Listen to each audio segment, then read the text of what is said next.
There we go. Miles, can you hear me? Yeah, I can, Irving. Thank you. All right.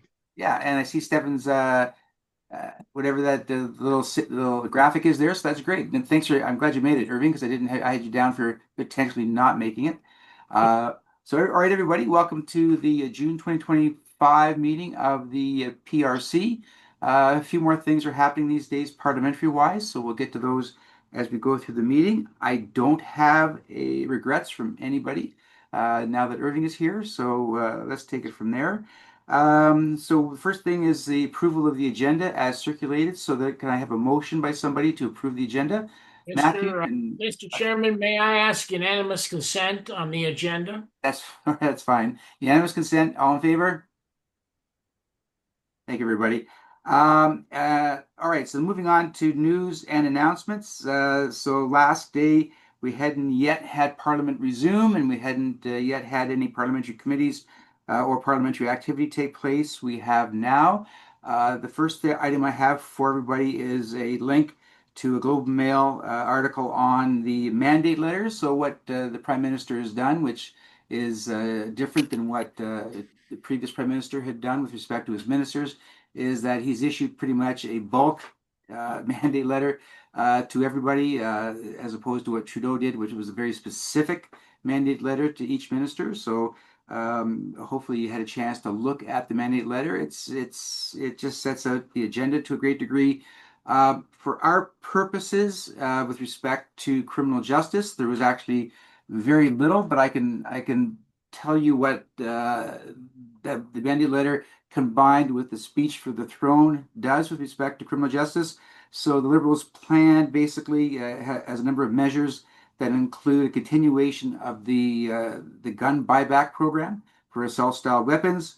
They pledge to recruit 1,000 additional RCMP officers, train 1,000 new CBSA, which is Canada Border Services agents, and the real item with respect to our interest is that they have a commitment to toughen up the bail, which is a go-to issue for politicians because they think that's a vote getter. And it makes them look like they're tough on crime. And in this particular case, the Liberals are looking at toughening up bail with respect to repeat violent crime, and in this case specifically car theft. Right, so that's pretty much where we are with respect to what we've heard from a policy perspective going forward. Oh, hang on, we got more people here. Hang on. So I understand, Miles, there's been no legislation filed yet on the bail issue. No, the we're going to get to that in the parliamentary section of the agenda, but the we only have we have the Bill C2, which we're going to discuss to some degree, which is the omnibus bill with respect to responding to Trump, to Trump and toughening up the borders and building a better economy and all those kind of things. So that's Bill C2. That's all we have from the government. We have a number of private member bills in the Senate that we're going to go through, and that's a function of Kim Pate. So we'll go through that when we get to it. But you're right, Matthew. Apart from that, we have nothing from the government on bail reform. And if we do, we'll probably respond to it. This is what we tend to do. So that's what we have from there. Moving down on the agenda past the mandate letter, we have again the Alberta government's attempt to institute a police service, and Peter is working on that for us. Anything on that, Peter? No, it's a work in progress, although I was talking to two community groups out here who are quite upset with the way policing is being done. This is in the rural part. They've got an association, so they actually just sent me some correspondence on that to bring forward. So it's a work in progress. It'll get it done as quick as I can. I appreciate that. Thank you, Peter. And then the next item is the changing role of the RCMP. Brendan is working on that. That's a waiting brief as well. So I presume, Brendan, you don't have anything for us today on that. Not today. Okay, good enough. Matthew, yes, sir. Brendan, are you going to be following this new hiring with the RCMP? Because that's a huge, huge hiring binge. Are you talking about like promises to hire, like the pledges to hire new RCMP members and whatnot? Yes.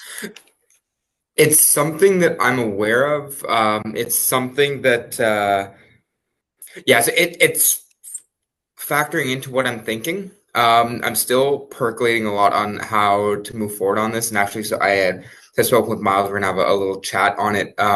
But with that said, I think I mentioned it when I brought up the fact that I would do this. If anybody has comments, things that they want to say, or would like to help me with that, I would more than welcome your contributions because I think it would be good to have different voices on this. But to answer your question more directly, something I'm considering and thinking how to work in because yeah, it certainly impacts any changes that the RCMP may or may not or should not implement. So, just Mr. Chairman, one last question, if I may have the floor. Certainly. Brendan, do you have sources to tell you whether the Trudeau policy paper is going to go forward or not?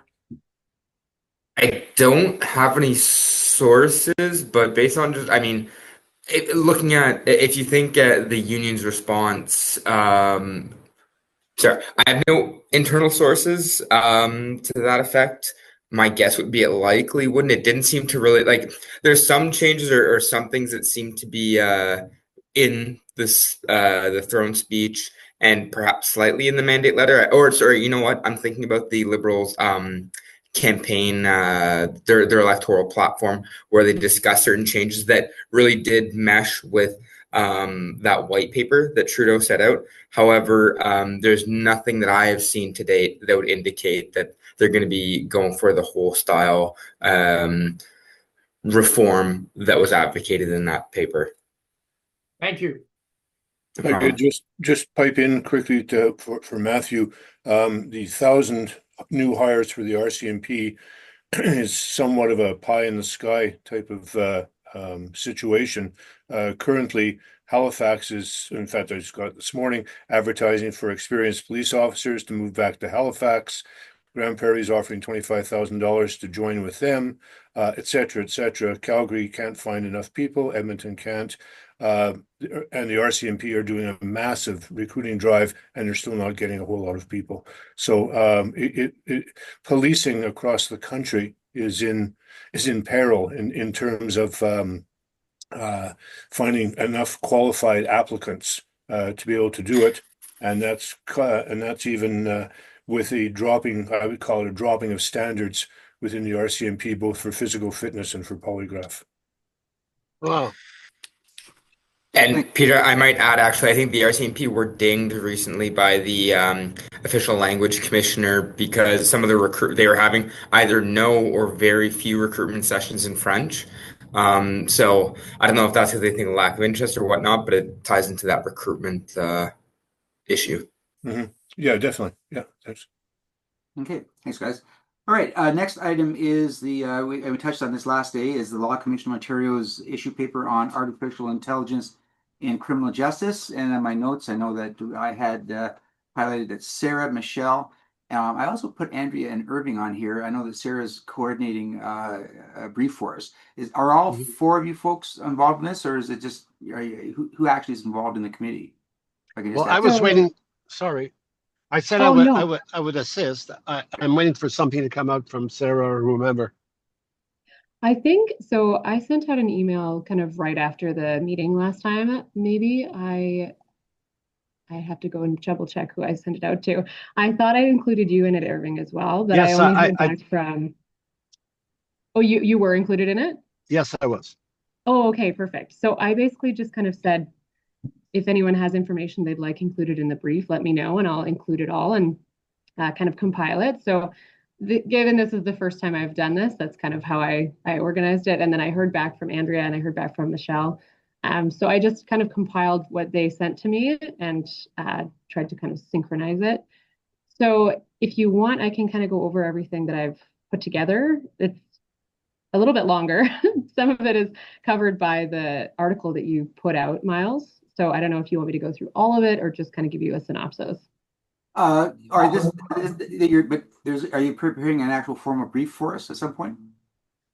I have, okay, so now, yeah, I should have clarified this. I prepared a brief, what I think a brief is. So I basically have some of the points that Michelle and Andrea brought to me, and then I have some actionable items and some major issues that I saw when I was researching. So I have that prepared that I could give today, or I can wait and I can send it to you and you can tell me if you want me to go through all of that first. Well, well, And we can usually sorry. we actually have the brief in front of us. So in fact, I included in the minutes, and then everybody gets a chance to read it before we have a discussion. But Oh, okay. I can do it next time then. That's oh, no, totally fine. well, that's okay. It's up to everybody here. I mean, I wouldn't mind you providing a synopsis for us. Chances are you wouldn't know this, but our standard procedure is that we adjourn over the summer. Parliament's not sitting and what have you. There's no committee sitting. So our next meeting isn't until September. So I think if you've got something to enlighten us with today, that'd be great. And then Sure. get us the brief, and then we can see where it goes when we reconvene. But if you can Okay. do it now, that'd be super. That sounds great. Yeah. Sorry. Moving forward, I would busy. I was thinking I would kind of do a bit more back and forth with you over this and kind of confirm things, but it just kind of escaped from me. So, yeah, I can just go through things for you. So I'll start with, I basically have 2 points, two kind of major issues that I saw when I was looking into AI as it pertains to the criminal justice system. And then I'll go through kind of what was brought to me by Michelle and Andrea. And then I have two actionable items that we can chat about after. So the kind of the two things that came up for me a lot when I was researching are covered by the article that you sent out. They're AI facial recognition and the issues around that, and then deepfake evidence being presented in court. So the Clearview AI facial recognition database is one of the major kind of conflicts or there's been a lot of issue around it. Actually, in Canada, there's been a lot of backlash against it. It's like an AI facial recognition software that's being used worldwide. And in Canada, it's actually been banned now for violating privacy laws. And the issues around that are that it's pulling information from online. So it's pulling information from like social media accounts that are public without the user's consent. So there's a lot of issue around privacy in that regard. It's also been prone to false positives, particularly when it comes to Black and racialized individuals, which is exacerbating the systemic racism and bias that's already present. So that's one of the major issues with it. Some of the positives that I wanted to kind of pull out as well, because there are a lot of positives, are it's being used to help police agencies identify crime scene witnesses, exonerate wrongly convicted individuals. It's been used to detect Russian soldiers attempting to infiltrate Ukrainian checkpoints. And it's also been used to identify individuals involved in child exploitation, which in one case led to the rescue of a child. So there's a lot of positives, but also those issues that are around it need to be managed. So there's going to be kind of policies in the future that are around that. The other issue that I kind of was one of the major ones was the deep fake evidence in court. So basically, fake generated documents, audio, videos, and photos are being presented in courtrooms or they could be presented in courtrooms. And there's actually a new term that's been coined within the last couple of years called the liar's dividend, which is the accusation of real evidence as being fake in order to cast doubt on that real evidence.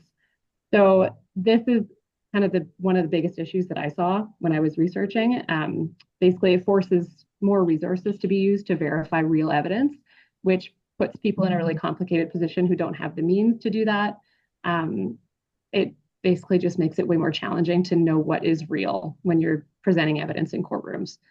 So far, the cases where real footage has been accused of being fake, they haven't, those cases have been thrown out. They've been able to recognize that those have been real videos, but it'll get more difficult as AI becomes more powerful. The weird way of saying that, it becomes better. So yeah, those are kind of the two main issues I found. Some things that Michelle brought to me were a lot of really fantastic points about just cautions around AI and how we view it. So I'll read those off for you. So it's really important that we remember that AI is a tool that was built to generate profits for certain individuals and organizations, and it's not unbiased. It's not an unbiased democratic tool. It also does perpetuate the dominant ideology, which is why we're having those issues with systemic bias and racism still through it. And then we have, it does promote efficiency over, having sensitivity for the needs of people who are in conflict with the law. So if you're asking it for advice, like if it's being used by, say, police, there's a risk of it providing you with the most efficient answer rather than what's specifically needed by the individual that you're trying to help or ask about. The violation of privacy laws, another thing that Michelle brought up, which is, again, yeah, one of the biggest issues it looks like. Also, who owns the information that's being given to us by AI? Like hundreds of hours of research that's just being taken from the internet or taken from books or whatever and given to people. So there's issues with privacy around, facial recognition software and also information rights, property information. And then the information that it's relaying is not always correct. So it's leading to kind of misuse of information and also information being taken out of context. So, you ask it for something and it gives you a source, but then it's not relaying the information correctly. So people are saying, oh, this source said this because I was told that through AI, and it's not right, or it's being kind of flipped and turned into something that it's not. So that's those are the cautions that I got from Michelle, which I think are really relevant. And then Andrea brought some really positive things, which is kind of a nice balance, actually. So Andrea brought up the program called HAPI, which is HAPI. This is a system that's being used to help reintegrate people who have been incarcerated into society and kind of help with that transitional phase. So it's basically a program that doesn't require Wi-Fi. It's SMS based, and it's kind of there for any questions. It's being programmed to help with questions people might have, support people might need, resources that they might need, just to have access to all of those things. And it's really accessible for them. So they're working on their organization called Duolog Systems, and they're working on a lot of other things as well that help with just like the bureaucratic kind of policing AI tools. So they're doing some really great work. And I actually met one of the people who was working on HAPI at the CCJA conference because she gave a speech there, or a speech performance. This is not the right word. You know what I mean. So she gave a presentation. There we go. And she gave it all about HAPI. And I thought that it was really well put together. It looks like a really awesome tool. So that's really good things that are coming out of it. And then the two actionable items that I wanted to talk about were something that Michelle brought up, which is the term AI. He was saying that artificial intelligence implies that its intelligence means it's sentient and that it knows things, which is kind of people maybe do view AI and ChatGPT as a human person, like a person that knows things, that can give advice, rather than it being a tool that's an amalgamation of data. So there isn't, if we start calling it a different thing, then if we start presenting, papers, or if we start talking to other organizations using our own terminology, because AI is so entrenched, is it going to be this? Is it not going to make sense? Is it going to be counterintuitive for other people if we start using a different terminology for it? But I see the benefit of calling it something different that's not artificial intelligence. So that's just kind of a question to the board. Do we want to, in this closed circle, call it something different? If there's any suggestions, we can definitely go over those. The only kind of thing that I saw online that is widely used is artificial learning tool, which we could use, but I'm open to suggestions if we even want to talk about that. And then the other one, the big one that I wanted to talk about, was Bill C-27. So this was a bill that was aimed at modernizing Canada's privacy laws as they pertain to AI and data collection. This was thrown out with the others during the prorogation of Parliament in January, and it could be reintroduced to the new Parliament. So it's based on the EU AI Act, which is kind of like across EU AI regulation laws. And currently, Canada seems to be working with a kind of patchwork system of private regulations across different provinces. So if we had Bill C-27, it would basically cover all of Canada and create a more consistent framework for AI and data collection laws. So I don't know if this group would want to kind of put pressure on the parliament, or I don't know what we do, if we would do something like that, like if we would put pressure on parliament to reintroduce this bill, or if we would kind of involve ourselves that way to get this bill back in parliament. So that's it. That's kind of what I have for it. And then I can send this out to you after the meeting. That's excellent, Sarah. Thank you very much. Questions for Sarah? Comments? Just one comment. I was just trying to find it, couldn't see it there, but Police Executive Research Forum did a publication on Newsbrief regarding how artificially generated court case law is being introduced into the courts, and judges are having to really research to find out, oh, there's no such a case as that one, etc. And it's all being done through the AI hallucinating, I think was the terminology that was used. And yet it's being like there's 50 some odd cases that have come up in the last little while. And so it's definitely a real issue and problem. Just going back to the facial recognition piece, one thing that I think we need to be or need to remember is that facial recognition is still, notwithstanding when it's used in an investigative purpose, but for confirmation of who the human is in front of you or in front of the camera, it is still the very best form of identification, which is why CBSA and border services around the world are using the eye scan, retinal scan, to be able to prove who that person is or is not, compared to documentation. So that's like I think that's one of the positive sides of it. I do agree with you about the false positives for identifying of people. So thanks. Thanks, Peter. Any other Thank you. comments? Or Sarah, you want to respond to that? No, I appreciate having the positive spins. There's a lot of like really scary things. Like a lot of people are really scared of AI and feeling, I see it when I'm looking at all of these documents. Like when I was doing my research, a lot of them have a tone of fear or uncertainty. And so it's really nice to hear more of the positives that are coming out of it. So thank you. Super.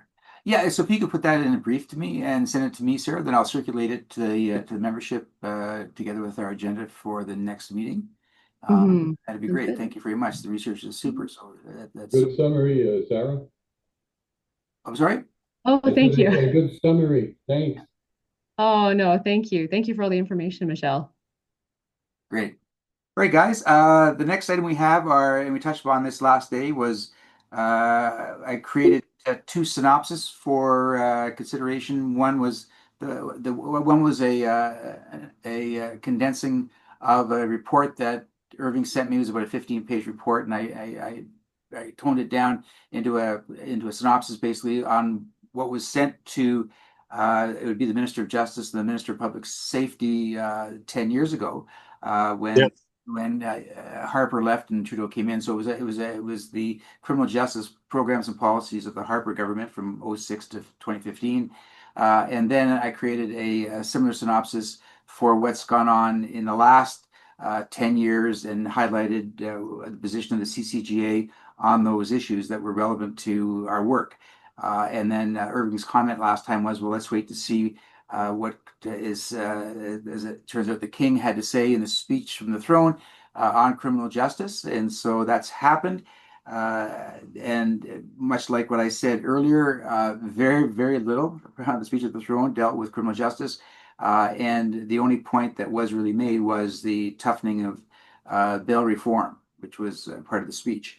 So, Irving, what do you want us to do with that synopsis now? I'm not certain. I thought there would be more to it, frankly, in the speech from the throne. But obviously, and I may have commented on this last time as well. It's basically, like you were saying as well, it's economic in nature and it's border security, and they're both tied together given Trumpisms, right? Right.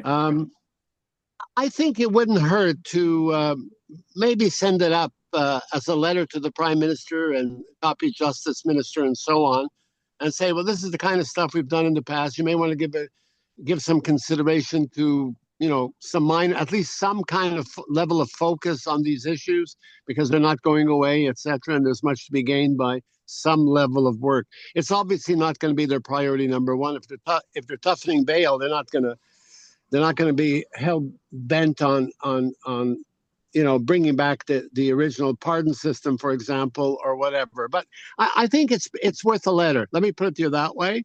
And if you want to draft something, then I'd be more than happy to work with it, Yeah, or vice versa. I think it's worth it. It's that you've already done work on it.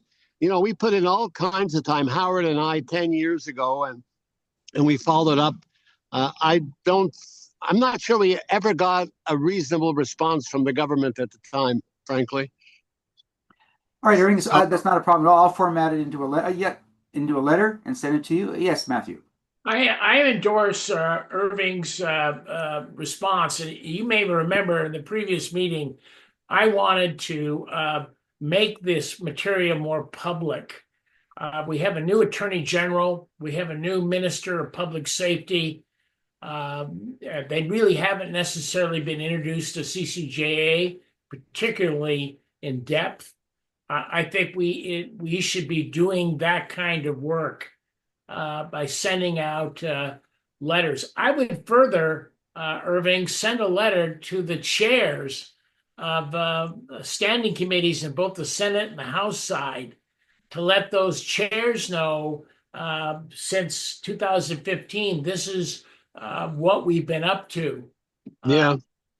I don't know what yeah. you feel about that, Irving. Well, I don't have any objection.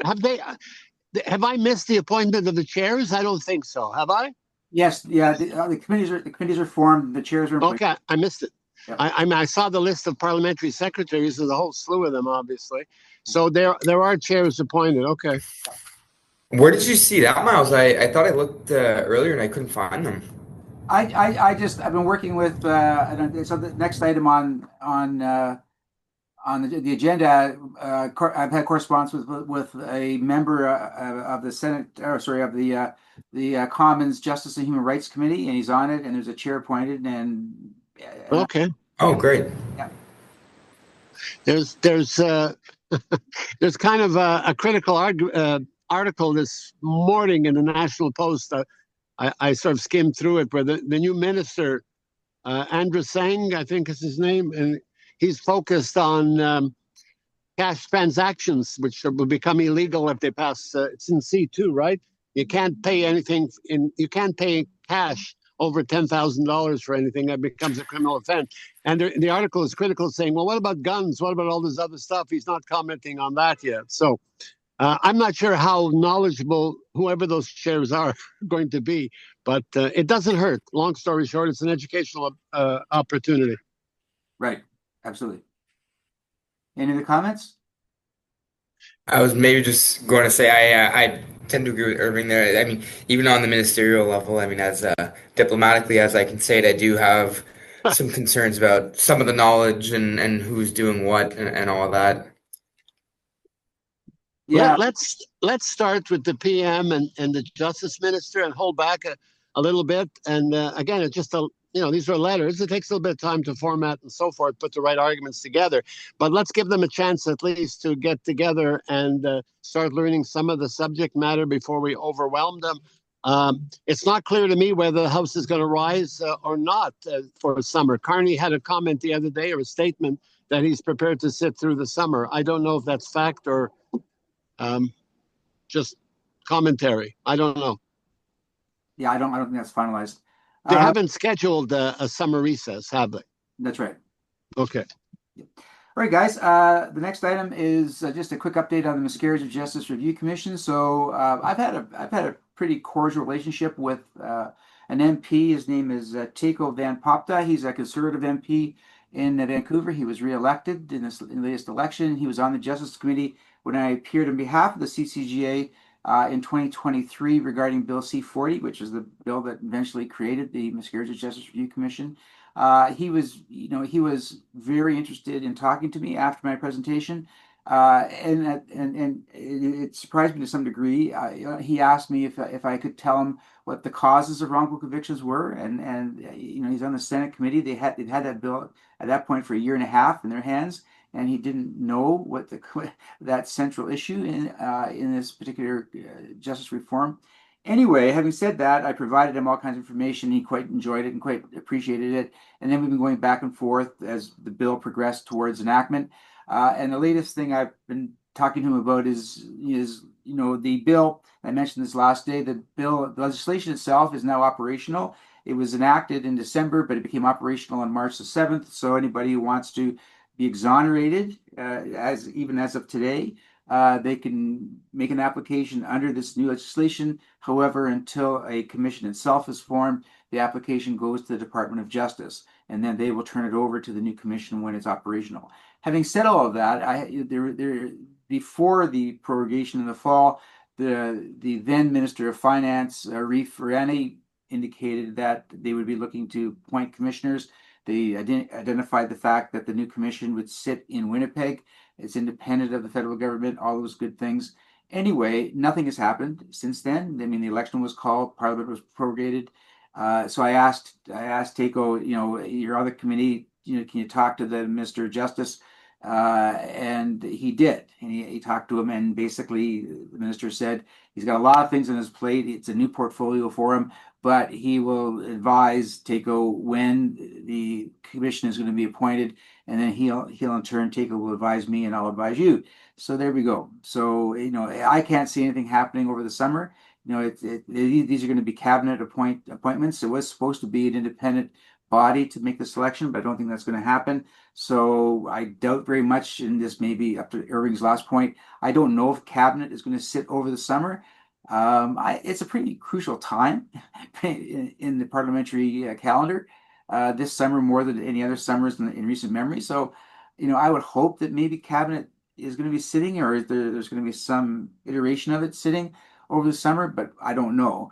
But while this was a very high profile piece of legislation for the previous government, particularly David Lametti, who was the Minister of Justice, who introduced it, and he's now the parliamentary secretary to Carney, so that's a good thing. But having said that, the fall is the earliest that this commission is going to be put in place. But I'm keeping touch with, again, somebody on the Justice Committee who will keep us advised. So I don't have anything to add to that. Any questions? Miles, nothing, whether Parliament sits or not, presumably nothing precludes the cabinet from meeting, and I presume there will be cabinet meetings. Now, to appoint the commissioners of this commission, can that be done by order in council? Yes. Well, then presumably that could happen, right? Yeah, absolutely. It could happen. I just don't think it's a priority. Over the course of the summer, everything else is dealing with Trump, mind you, and whatever. And now NATO is important. So I don't know. I mean, it's my guess, but my best guess is that this won't roll around at the top of the agenda for the cabinet until the fall. Well, I'm sure about your perspective on the priorities. I'm sure you're right. Yeah, I think so. Anyway, there we go. Any other questions about that issue? All right, guys. Next on business arising. So, to the best of my information, I stand to be corrected. I don't believe any parliamentary committees have met yet, so I don't think there's going to be any reports. I just want to thank Sarah. She's stepping in and doing the reports for the Justice and Human Rights Committee in the Commons because Howard stepped away from it, and we truly needed somebody to take on this role. And thank you, Sarah. That's super. I really do appreciate it because it's really important that we hear about what goes on in that committee. But Rob or Brendan or Dick, nothing on your committees, I presume. No, that's right. Shaking your head. So that's what I thought. So again, we'll the summer if the Parliament recesses, then this is something for the fall as well. Other business arising, we just have waiting briefs essentially. There's the one that Brendan, this has been out here for a while, the one on rural crime. We have that is a waiting brief. Is that happening or is it still in limbo? The waiting brief? Yeah, I've got it as a waiting brief that you were going to do something for us on rural crime. And That one, I think maybe I mixed up the term. I think that one I submitted a while ago. I think that might be 2 parliaments ago at this point. But it was the brief was completed. I think and I think everyone read it. I think we were just awaiting. it was kind of in anticipation of another bill, Yeah. a similar bill being presented. Yeah, So agenda yeah. refers to the previous brief being done, and I think you're quite right. I think we're waiting to see if and so we'll keep it on the agenda in case it comes up again. There's no reason to take it off at this point, and we'll see what happens. I don't mind it being taken if, like, 'cause I mean, I don't want it to be confusing if, like, I don't want to, we don't need to take time to address it every time until maybe I'll keep an eye out to see if a similar bill arises. So I'll leave it up to you though, of course, but that's Okay, just my leave it thoughts. with me, and I'll deal with it on the agenda going forward. We also were going to do letters to the ministers with respect to the history of the CCGA, and Matthew was in charge of that. Anything happening there, Matthew? I have been negligent and nothing has been happening. So if Mr. Chairman, if you could kindly prod me over the summer by sending me irate emails, that would be very helpful. I will write down prod in the agenda. Great, thank you. Matthew, are you still teaching or you're fully retired now? I'm an emeritus professor, but I teach as a contract professor at Wilfrid Laurier. Although right now the contract classes offered are not that amenable. They're offering me an 8:30 a.m. class, a 7 p.m. class, or to write an entirely new lecture.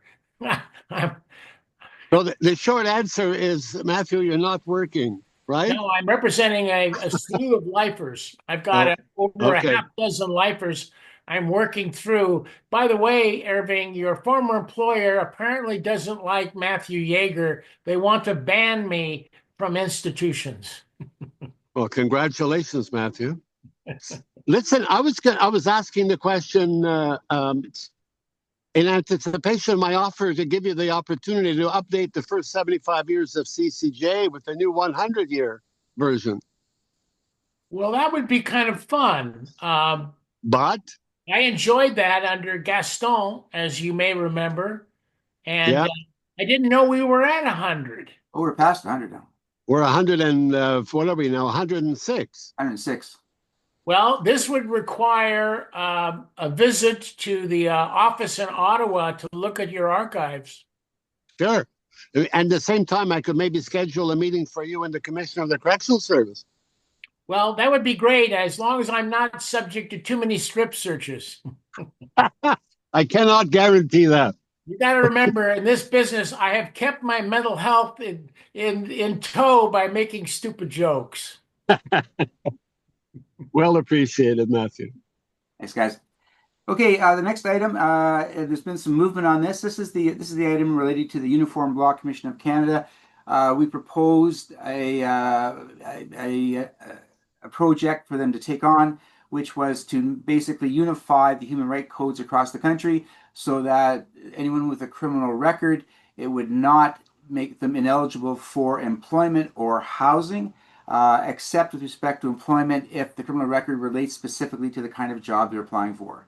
All right, and this is our alternative to the spent conviction regime that is being proposed by Senator Payton. We'll get to that in a few minutes. So anyway, having said that, I had a meeting with the chair of the civil division of the ULCC plus their administrative officers. I had it a couple of weeks ago. Good meeting. They're keen to work on this with us. And so they've asked me for materials, and I prepared materials and responses, and I still have some more things to give them. But the key to it is that they want us to have one of our members basically join their committee that they will strike as a working group, and not only join it but chair it. All right, and yeah, so and I asked what the workload from that would be, and they didn't really. They just said it totally depends on the group itself, but it's not inconsequential. So, is there anybody here that be interested in that role at this point? Okay, I'm going to send it out to the CCGA as a whole to see what they have to say about it.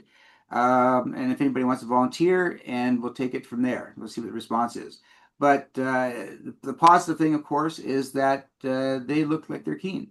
It would be a substantial, absolutely substantial criminal justice reform for for those with criminal records to not have to face being turned away at both a job or housing because of their record, as long as it doesn't pertain to what they're applying for. That's a big deal because, and we mentioned this last time, everybody asks, every employer on the planet now asks for a criminal record, whether it's relevant to their position or not. And that's McDonald's and Walmart and you name it. So, and of course, if you get out of prison and you can't get a job, then you turn to other things that are going to get you back into Yeah. prison quickly, right? So recidivism is obviously a big issue, and this will do a lot for that as Yeah. as it to reduce it. Any questions or comments? This would require somebody with legal background, right? They don't necessarily. It's human rights codes, which I mean, it's somewhat of a legal background. They didn't ask for that as far as the chair is concerned. But you're probably right. You're correct that it's certainly not going to hurt. You're going to be reading legislation, and you're going to be Right. you're going to be proposing amendments to 10 or 12 pieces of legislation based on the provinces and territories. So, and if you're the chair, then yeah, it's a pretty important component, I would think. So, good point, Irving. I'll double check that with the ULCC, but Sure. yeah. But in any event, having said that, I will send it a note, seeing if we have any interest more broadly. If Super. not, yeah. If not, then I'll probably do it. But only because it was my idea in the first place. But we'll see. Hmm. I have to get my wife to agree to that. Okay. Oh. Thanks, guys. Okay. Next item on business arising, death in custody coroner's report. Andrea, I've got Matthew attached to that. Anything, Andrea, on that? I mean, I remember bringing this one up. I wasn't preparing a brief, but I know Matthew and I were keeping an eye on it to see what the response from Ontario was going to be related to the officers' involvement in the case. And there's been nothing. Since this particular inquest came out, the Solicitor General in Ontario has been radio silent. So there's nothing to report anyways. Okay, well, we'll treat it the same way as we do with Brendan's brief. We'll probably strike it from the agenda, and then if something comes up, then then bring it up. And That'd be perfect. yeah, at a future meeting. So thanks, Andrea. I appreciate that. Okay, moving on to our last item, which is bills under consideration. So last meeting, nothing had happened yet because Parliament hadn't convened. It convened ostensibly on May 25th or 26th. So it's back in business for however long that's going to be, depending on whether we in fact have a summer recess. So there has been some activity. So from the Commons point of view, government bills, Bill C2, an act respecting certain measures relating to the security of the border between Canada and the United States. So and it's had first reading. I didn't give you the summary of it because it's 4 pages long. So that would be a lot. But so it's there for you to take a look at. I mean, it's public knowledge. It's the policies behind it and the procedures to be put in place to implement it are pretty broadly known. They're in the news on a really constant basis. Does anyone have any comments about this particular bill? Brendan. I have, I mean, there's a lot to be said about the bill. But one thing I just wanted to draw everyone's attention to is that some of the provisions, so namely the ability to search Canada Post to search mail and whatnot, it's not entirely new. There was actually a bill in the previous parliament. I think it just made its way through the Senate. It was Bill S-256. It got all the way to report stage, and it was essentially authorizing Canada Post to search mail for drugs and contraband and whatnot.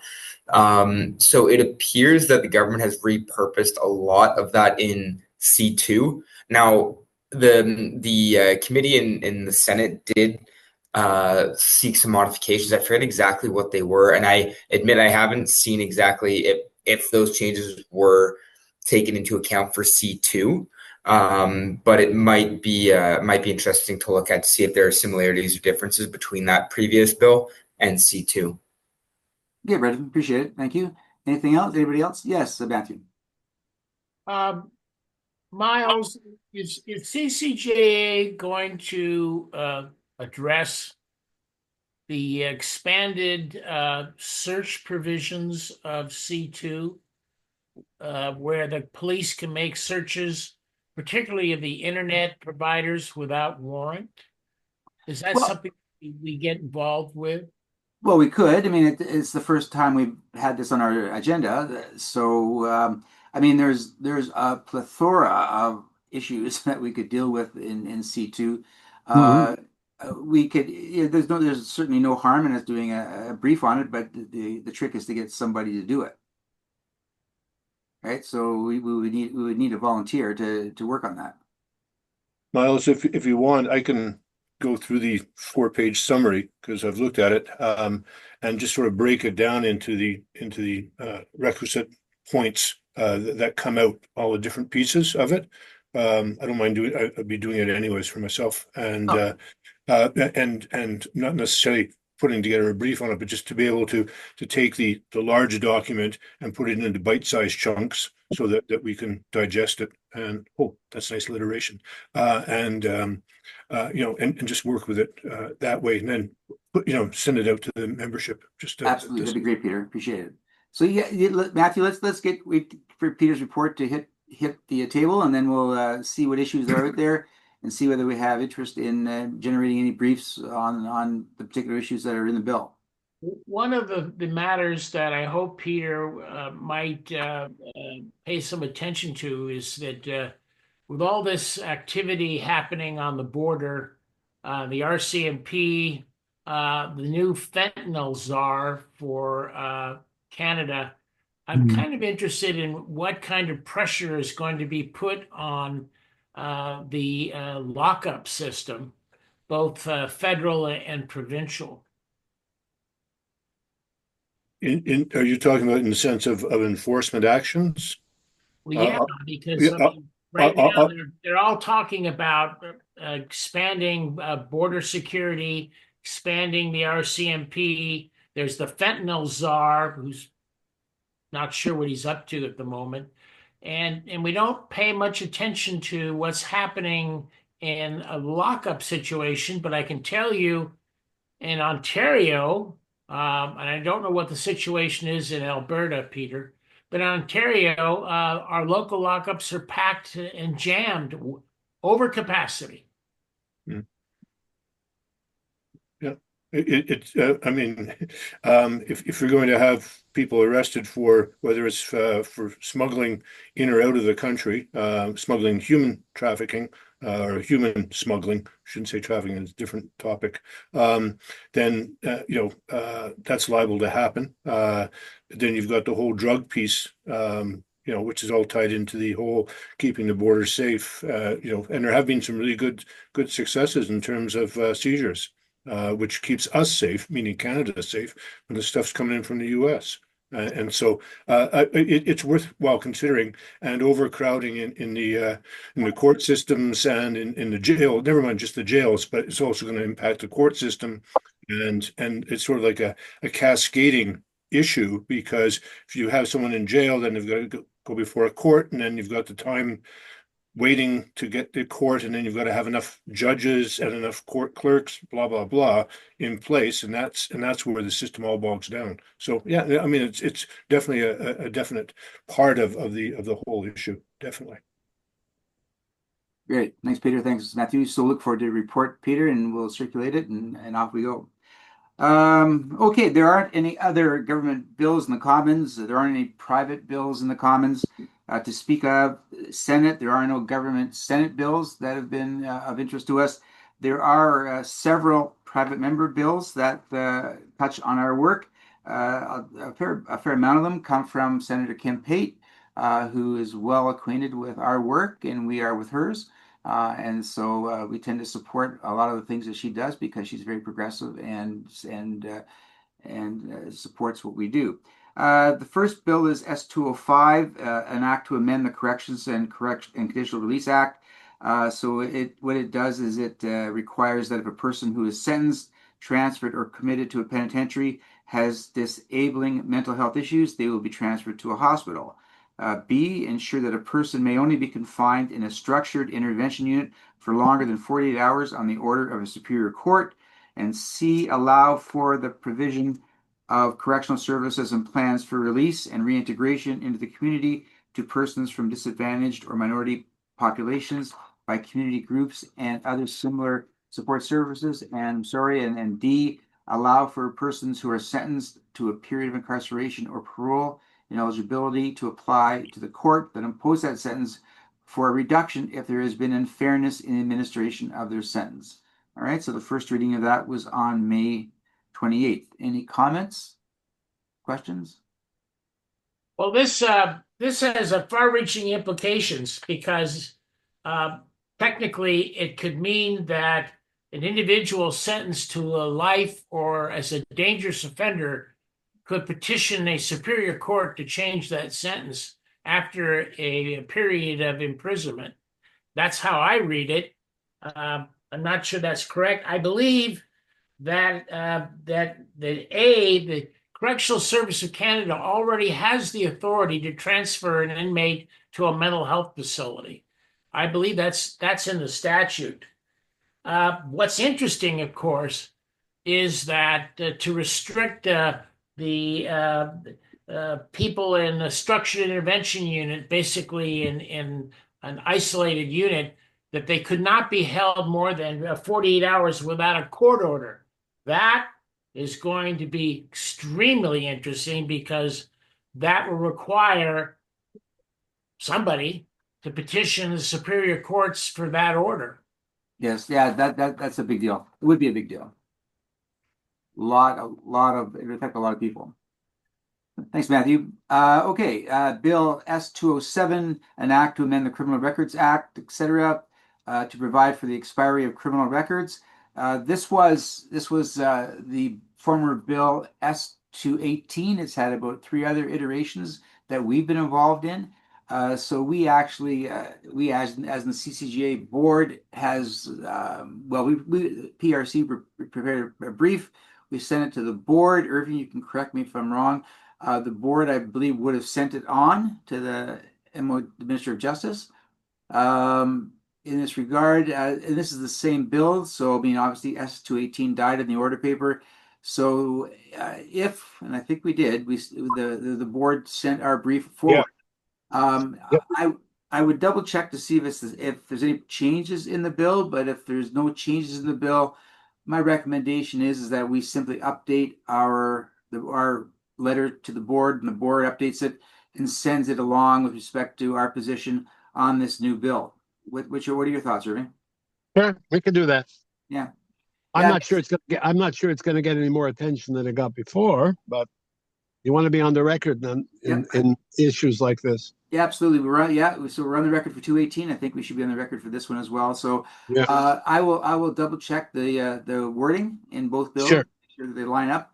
And if that's the case, then I'll dig out the brief, or you probably have the brief, and we'll just ask the board to again approve it and send it along. I'll wait for your signal. Got it. Thank you. Thank you, Mouse. Sure. Okay, Bill S-208, an act to amend the criminal code, independence of the judiciary. It's got a lot of things in here, but the really interesting thing about it is that what it's doing, and this has been around for quite a while, what it's proposing is,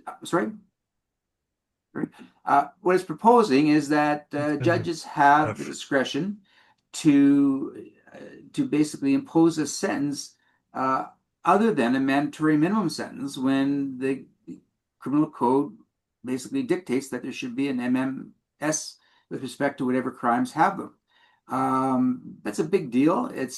And it became a big deal in the Harper era because the primary focus of their tough on crime agenda for 10 years was imposing mandatory minimum sentences, because every time that some crime took place that got the headlines, the knee-jerk reaction was, well, let's show how tough on crime we are. We're going to put an minimum sentence in place for whatever that crime was. And that happened, numerous times. And then in the last 10 years, on numerous occasions, the Supreme Court of Canada has struck them down. Anyway, giving courts just discretion, obviously they'd have to produce a solid reasoning why they would vary from the mandatory minimum, but giving them that kind of discretion is an important justice issue.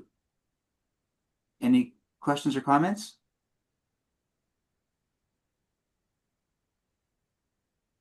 Okay. Do we want to prepare a brief on this? Hands? No hands? Okay. All right, that's fine. We'll just leave it as it is and we'll follow it. I mean, again, it's a private member's bill, so its prospect of passage is small from the outset, but let's take it from there. Okay, Bill S-209, an act to restrict young persons' online access to pornographic material. Pretty straightforward. It basically makes it an offense for organizations to make pornographic material available to young persons on the internet. Right, so we have that. Bill 218, an act to amend the Constitution Act that's dealing with Section 33, notwithstanding clause. I'm going to see if I can pull this up. 218, yeah. So here's what it says. It's kind of interesting. So what it does is it intends to amend the Constitution so that this section, which is 33.1, only applies to the Parliament and Government of Canada in respect of all matters within the authority of Parliament, including all matters relating to the Yukon Territory and the Northwest Territories. So unless I'm misreading that, they're basically it's trying to say that notwithstanding clause is not to be available to provincial legislatures, which obviously is never going to pass. They'll go well in Quebec, eh? Yeah, that'll never pass. You'll never get a constitutional amendment with that in it. And then it also says that, interestingly enough, in order for a bill to be an infringing bill that that Parliament would want to implement Section 33.1, it can only be introduced if A, the Supreme Court has found pursuant to a reference that the bill or a provision of it would infringe a right of freedom in sections 2 or 7 to 15, or the bill includes a declaration relating to a provision of the Act that the Supreme Court has already found that there was an infringement of freedom under those sections. So this isn't going anywhere. Yeah. So I get the reasoning behind it, right? And basically, especially when provinces and the Conservative Party of Canada telegraph that they want to enact legislation that before it even hits the Commons, or the legislature. So anyway, that's why this was introduced by the Honorable Senator Harder. I don't know this senator. Does anybody know who this person is? He used to be head of the Conservative, the Conservative caucus in the Senate originally, but I think he's far more progressive and has been for a long time than the original title would suggest. Oh, okay. All right. Thanks, Irene. Okay, so that's it for that. And so we also have Bill S-223, an act that amends the RCMP Act to provide the duties of the members who are peace officers include the prevention of offenses against First Nation laws and the execution of warrants that may, under First Nation laws, be lawfully executed and performed by peace officers. Any comments on that, Brendan, Peter? I think that this is a really important bill that we should be following.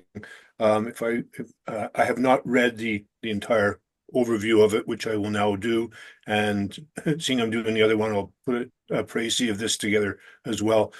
This all has to do with First Nations policing. It's a massive issue in the country. The other thing too is that the RCMP were severely criticized for not following through on First Nations law, in particular about banning on the nations, because they have the authority to ban people on their nations, and the Mounties would not follow through and assist the First Nations policing with that, saying that they had to have this reviewed by their legal department, blah, blah, blah, a standard, we're not doing nothing, but we'll take it under advisement. So I think this is a really important bill. And what I'll do is I'll do a quick précis of it along with the other one from C2 and then pass it into, but I think it's something that's worthwhile following through on. It's a massive issue. Yep, fair enough. Thanks, Peter. Any other comments or questions? Okay. And lastly, in the Senate Private Members Bill S-228, dealing with sterilization procedures, so it amends the criminal code to clarify that a sterilization procedure is an act that wounds or maims a person for the purposes of Section 268. And I'll just pull up that. I'll read you the preamble for it because it's important for the purposes of the bill. The preamble is this: whereas the sterilization of persons without their consent is a legacy of systemic discrimination, colonization, and racism that disproportionately, but not exclusively, affects Indigenous and racialized persons. All right, so that's the preamble. That's the purpose of why this is put in place. And I presume that by basically adding this procedure to be an act that wounds or maims a person makes it an offense to do so. All right, any comments? Yep. Oh, sorry, Mouse. Oh, go ahead, please. I was just gonna say this is another bill that I think it died on the order paper last at the last parliament. It's gotten, I think, all the way through committee. I think it may have passed third reading or was at third reading when it died. So again, another bill that I think is going to be interesting because one of the changes they made was essentially they took out some language that could potentially have criminalized doctors in emergent situations. So I'm hoping that they didn't put that back in after the committee did all that work to say why it shouldn't be in there. Good. Thank you for that. Anything else? All right, guys.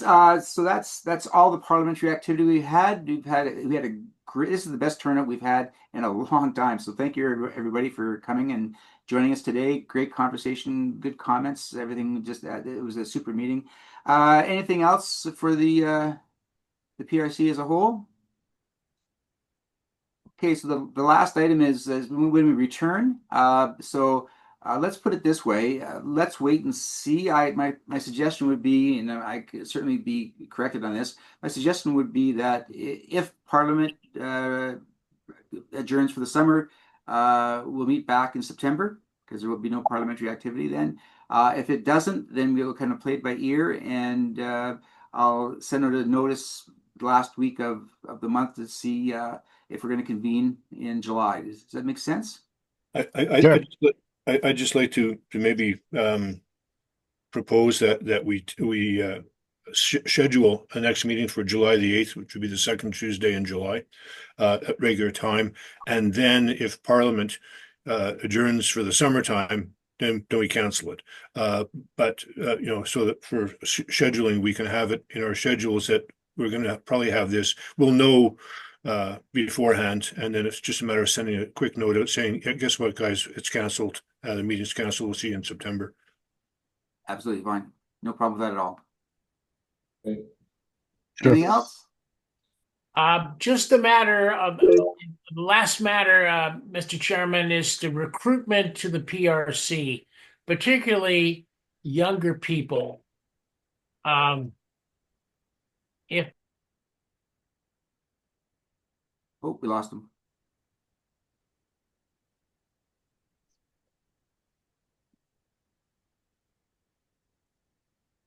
Did you have your hand up, Brendan?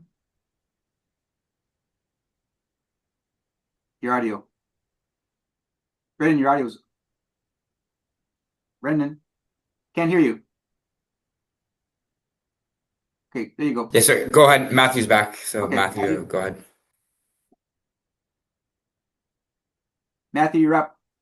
I had wanted to ask the chair, and I guess I'm also asking Irving about recruitment to the PRC, and especially younger people. And it'd be nice to have more younger women on the committee, more racialized people on this committee.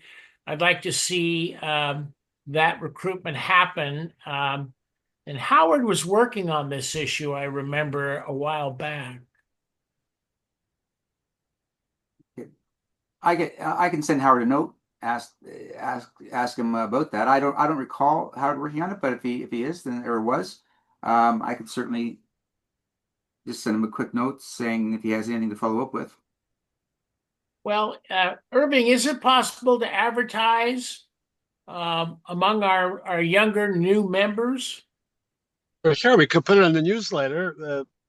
Just That get would Howard. be That should be easy enough. By the way, we're starting up some interesting work in terms of setting up a social media infrastructure. I have a summer student who's just started a week ago or so.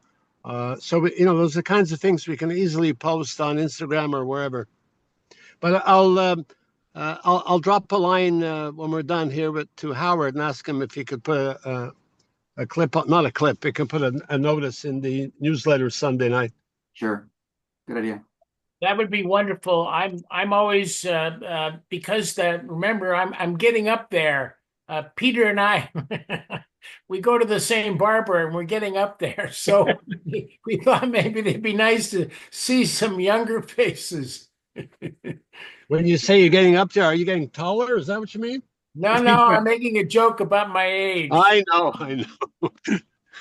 Martin has his hand up. Your hairline has not changed, Matthew.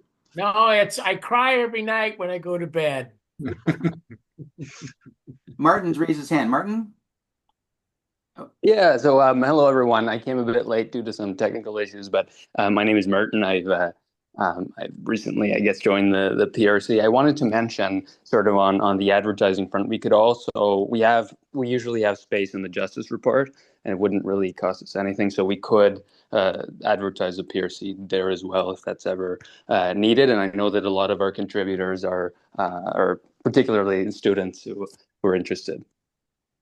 Thanks, Martin. I also want, and on behalf of the PRC, I want to welcome you, Martin, to our little meeting. I thank you very much for expressing your interest in joining us. We're very grateful that you've decided to do that, and we're very happy that you've joined us. So thank you. Martin, I don't know if you're in the office right now. I'm running from one venue to another. Do you mind just dropping a couple of lines to Howard and ask him to or you can maybe put something together and send it to him for his approval for Sunday night's newsletter? Yes, I can do that. Thank you. Super. Thanks very much, Mark. Brendan, do you have anything else to add? No? Yes? No, I was just going to remind if you have a few moments to stay on after everyone everyone leaves. I'll do that. All right, guys, listen, thank you very much. Excellent meeting. May I move for an adjournment? It's unanimous. Thanks. Thank you. All right, everybody. Thank you very much. Well, thank you, Miles. Have a good summer, everybody. Yeah. Good summer. Thanks, everybody. See you later. Thank you. Thanks, everyone. Be well. Bye, guys. Bye, guys. See you guys. See you.